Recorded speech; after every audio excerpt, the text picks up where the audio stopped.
I'll never forget the day the sky turned a deep shade of indigo and the stars vanished like they were swallowed whole. It was as if the universe itself was shrouding our small town in an impenetrable veil of darkness. I was home from college for winter break, working at my family's diner to make ends meet. The streets were quiet, save for the occasional passing truck or the distant rumble of thunder. But it wasn't thunder, that was just the sound of our collective anxiety as we watched the sky grow darker by the minute. My shift started early, and I was prepping the coffee machine when my best friend, Emily, burst through the door, her eyes wild with a mixture of fear and excitement. "It's happening," she whispered, her voice trembling. "The stars are disappearing." At first, I thought it was just some prank or a weird celestial event, but as we looked up at the sky, I realized that Emily wasn't joking. The constellations were fading, like they were being erased by an invisible hand. The town's residents began to gather outside, their faces lit only by the faint glow of phone screens and the soft hum of their cars. It was as if we were all waiting for something or someone to arrive. And then, without warning, the skies opened up like a dark mouth, spewing forth an otherworldly energy that seemed to seep into our very souls. The air grew thick with an electric charge, and I could feel my hair standing on end, as if it was being rooted to the spot. It was then that I saw them, creatures unlike anything I'd ever seen before. Tall, impossibly thin beings with skin like dark, polished glass, their eyes burning with an ethereal light. They moved with an unnerving fluidity, as if they were made of some sort of liquid metal. And yet, despite their unearthly appearance, there was something almost human about them. A sense of longing, perhaps, or a deep-seated hunger that seemed to be drawing us in like moths to a flame. I tried to take a step back, but my feet felt rooted to the spot as if I'd been turned to stone. The creatures began to move closer, their eyes fixed on some unseen point beyond our little diner. And then, in an instant, they vanished, leaving behind only an unsettling silence that seemed to vibrate with an otherworldly energy. The next morning, I woke up to the sound of rain pounding against my bedroom window. But it wasn't just any rain. It was a thick, viscous liquid that seemed to be seeping into every pore of our small town. The air was heavy with an unnatural scent, like ozone and something sweetly decaying. I looked out the window and saw that the streets were empty, save for the occasional figure huddled under a dripping awning or splashing through puddles. The sky was a deep, foreboding gray, and the trees seemed to be swaying in an unnatural rhythm, as if they were being manipulated by some unseen force. I tried to shake off the feeling of unease that had settled over me, telling myself it was just the aftermath of the previous night's events. But as I went about my day, performing routine tasks with a sense of detachment, I couldn't shake the feeling that something was off. It wasn't until Emily came knocking on my door, her eyes wild and her hair disheveled, that I realized what was happening. "I saw it again," she whispered, her voice barely audible over the sound of the rain. "The creatures, I mean. They were standing in the middle of Main Street, their glass skin reflecting the neon lights like 1,000 tiny mirrors." She paused, taking a deep breath before continuing. But this time, they weren't alone. There was something else with them, a dark shape that seemed to be coalescing from the very fabric of the air itself. I felt a shiver run down my spine as Emily handed me her phone, the screen glowing with an eerie light.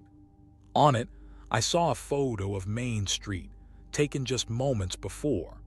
But something was wrong. The buildings seemed to be twisted and distorted, like they'd been melted by some unseen force. And in the center of the image, standing alongside the creatures, was a dark shape that looked like nothing I'd ever seen before. It was as if it was made of pure shadow, a void that seemed to suck all the light out of the surrounding environment. I felt a wave of nausea wash over me as I realized that whatever this thing was, it wasn't from our world. As the days passed, our town became increasingly gripped by an otherworldly phenomenon, a kaleidoscope of lights that seemed to dance across the sky at night. At first, we thought it was just some kind of mass hysteria, a collective hallucination brought on by the stress and anxiety of living in a place where the unknown had been awakened. But as I watched the lights twirl and swirl above me, I realized that something far more sinister was at play. The colors were unlike anything I'd ever seen before, deep purples and blues that seemed to pulse with an energy all their own. And then, there were the shapes. At first, they were just wispy tendrils of light that stretched across the sky like ghostly fingers. But as the nights wore on, the shapes began to coalesce into something more defined, great, sweeping arcs of light that seemed to be born from the very fabric of the universe itself. I'd see them hovering above the diner, casting an ethereal glow over the patrons as they sipped their coffee and checked their phones. But it was when I saw the lights reflected in Emily's eyes that I realized just how unsettling this phenomenon was becoming. She'd been acting strangely for days, her usual spark of energy drained from her like a candle in the wind. And yet, whenever she looked up at the sky, her face would light up with an unnerving intensity, as if she was seeing something that none of us else could see. One night, I followed her to the outskirts of town, where we stood on a deserted road watching the lights dance above us. The air was electric with anticipation, and I could feel my heart pounding in my chest like a drum. And then Emily turned to me, her eyes blazing with an unnatural fervor, and whispered a single word: "It's coming." I didn't know what she meant, but as we stood there, the lights growing brighter by the second, I felt a creeping sense of dread that seemed to seep into my very bones. The universe was holding its breath, waiting for something to happen, and I had no idea what was going to be the catalyst. It was a typical Wednesday morning when the news broke. A UFO had been spotted hovering above our town, its presence confirmed by multiple eyewitnesses and corroborated by footage from security cameras. I couldn't believe it. Just hours before, we'd been talking about how strange the lights in the sky were, and now we had proof that something truly otherworldly was out there. The news spread like wildfire, with people gathering outside the diner to catch a glimpse of the object. My family was skeptical, but I couldn't help feeling a sense of excitement. After all, this was something we'd never seen before. As the day wore on, more and more people arrived, each with their own story to tell about the UFO's appearance. Some said it was shaped like a disc, while others claimed it had a distinctive V shape at its base. But one thing was certain: this object was unlike anything we'd ever seen before. The town was abuzz with activity, as people tried to make sense of what they were seeing. I spent the day trying to process it all, but my mind kept returning to one question: what did it want? Was it here on some kind of mission, or was it just a curious observer? As night began to fall, the town gathered once more to watch the UFO. This time, however, something unexpected happened. The object began to move. It glided slowly across the sky, leaving behind a trail of light that seemed to pulse with an energy all its own. The crowd held its collective breath as the UFO drew closer, and for one moment I could have sworn I saw something strange: a figure standing on the edge of the craft, looking down at us with an unblinking gaze. And then, just as suddenly, it was gone. The town erupted into cheers and speculation, but I couldn't shake the feeling that what we'd just seen was only the beginning. I had always heard the stories from my grandfather, who had heard them from his father before him. The legend of the Devourer, a creature so ancient and feared that even the mention of its name made people shudder. According to our town's folklore, the devourer was an otherworldly being that roamed the skies, feeding on the very fabric of reality itself. Some said it was born from the darkest corners of the universe, while others claimed it was a creature that had been awakened by humanity's own meddling with forces beyond our control. My grandfather used to tell me that the devourer was not just a myth, but a warning, a cautionary tale about the dangers of delving too deep into the mysteries of the cosmos. I never believed him when he was alive, but now, as I stood in the middle of town, surrounded by people who were all talking about the UFO sighting, I couldn't help but feel that there was something more to it. The lights in the sky seemed to pulse with a strange energy, and for a moment, I could have sworn I saw a shadowy figure lurking just beyond the edge of perception. It was then that I remembered my grandfather's words. When the stars align and the fabric of reality begins to unravel, that's when you know the devourer is coming. I didn't believe it then, but now, as I looked up at the sky, I wondered if maybe he had been right all along. The days that followed the UFO sighting were filled with an increasing sense of unease. People began to report strange occurrences. Tools would go missing from their sheds, and food would disappear from the fridge. Some even claimed to have seen shadowy figures lurking in the corners of their homes. I tried to brush it off as mere paranoia, but deep down, I knew that something was amiss. Emily, on the other hand, seemed to be experiencing a different kind of phenomenon altogether. She began to hear whispers in her ear when no one else was around, whispers that only she could hear. At first, they were just faint murmurs, but soon they grew louder and more insistent. It sounded like someone was trying to communicate with her, but I had no idea who or what it might be. As the occurrences escalated, the town became a hotbed of anxiety and fear. People began to lock their doors and windows, afraid of what might happen next. But one person seemed immune to the chaos: my best friend Matt.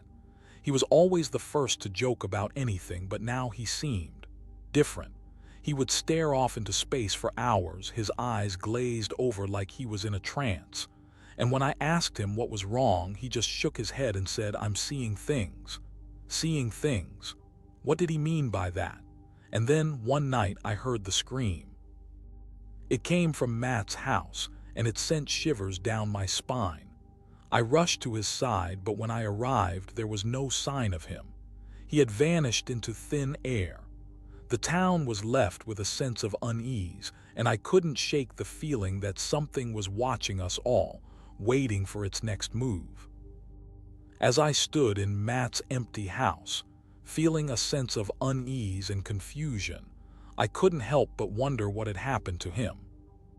Had he been taken by some unknown entity, or was it something more sinister?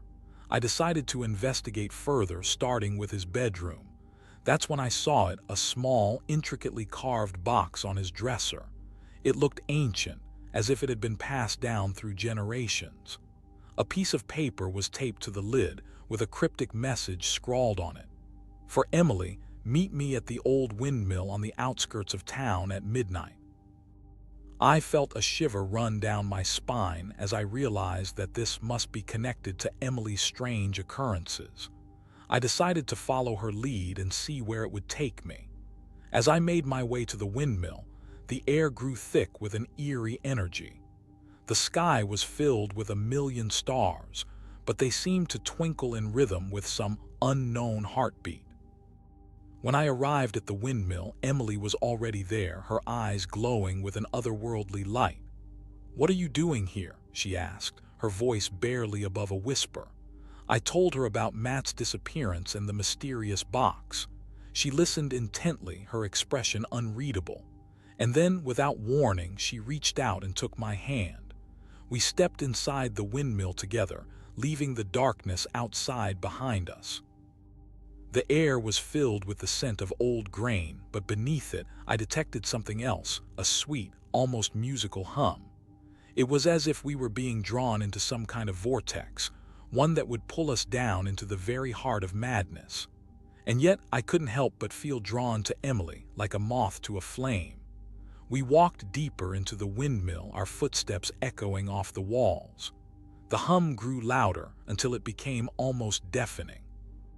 It was then that I realized we were no longer alone.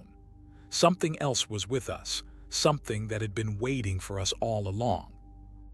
As we ventured deeper into the windmill, the humming noise grew louder and more intense.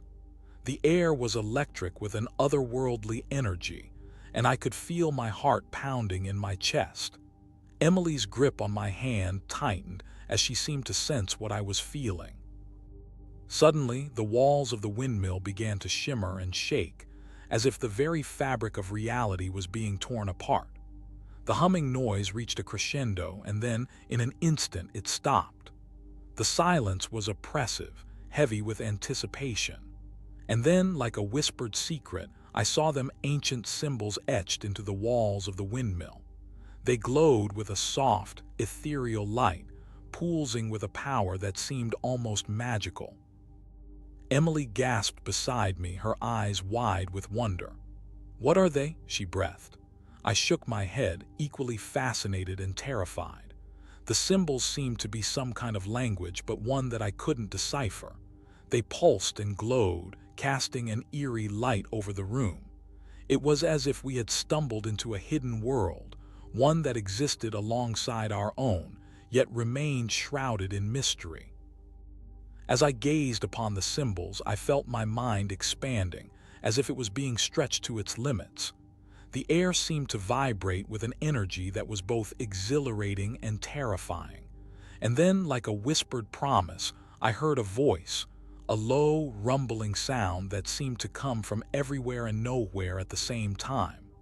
"Welcome," it said. "We have been waiting for you." I sat in the dimly lit library, surrounded by dusty tomes and flickering fluorescent lights. The air was thick with the scent of old paper and decay.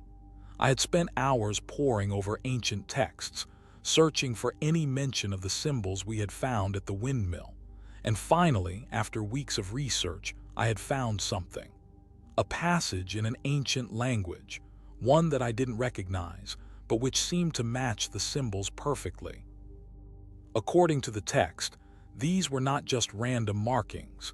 They were a key to unlocking an ancient evil, one that had been imprisoned for centuries.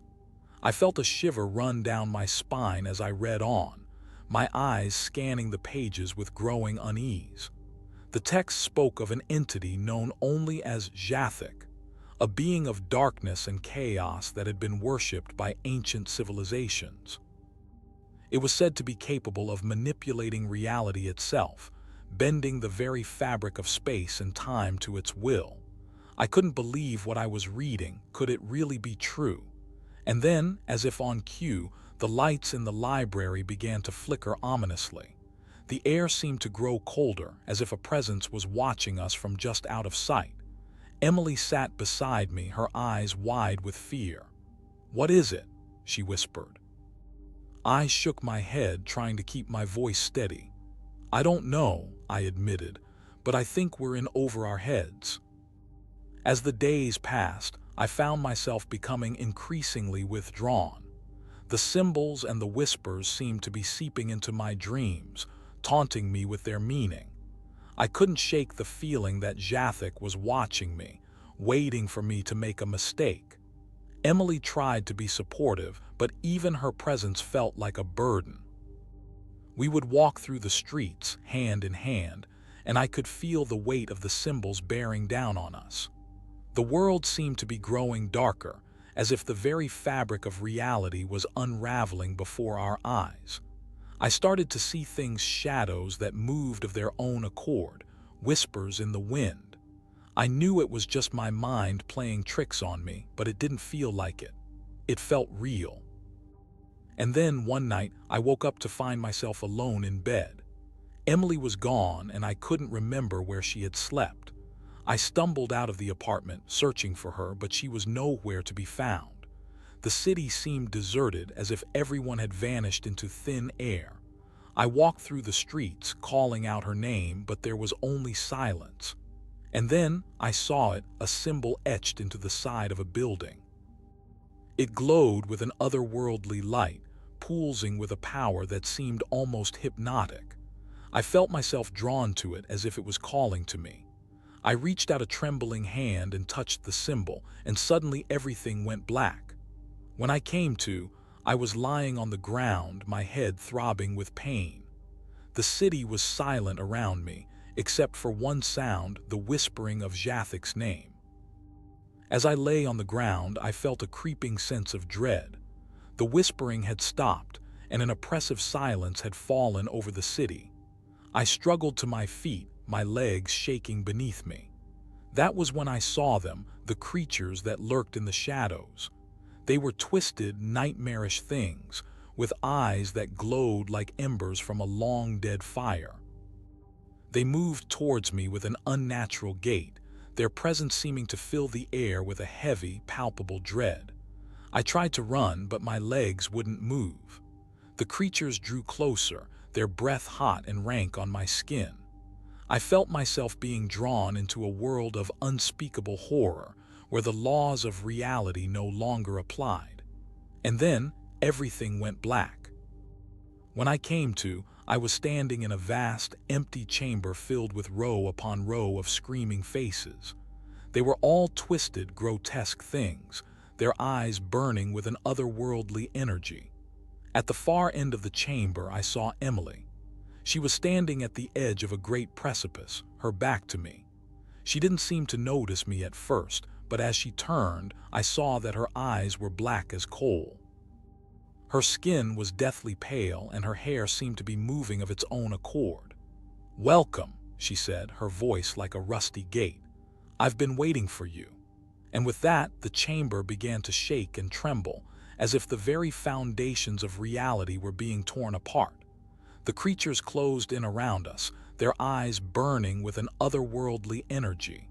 I knew then that I was doomed, trapped in a living nightmare from which there was no escape. The world around me had descended into chaos. The creatures that had once been human now roamed the streets, their eyes burning with an otherworldly energy. Emily stood before me, her black eyes gleaming with a malevolent light. She reached out a hand and touched my face, and I felt my mind begin to unravel. "You should have stayed hidden," she whispered, her voice like a rusty gate. "Now you will join the rest of us." And with that, she pulled me towards the precipice, and I saw my own reflection staring back at me. It was a twisted, distorted thing, its eyes black as coal. I tried to scream, but my voice was trapped in my throat. The creatures closed in around us, their eyes burning with an otherworldly energy.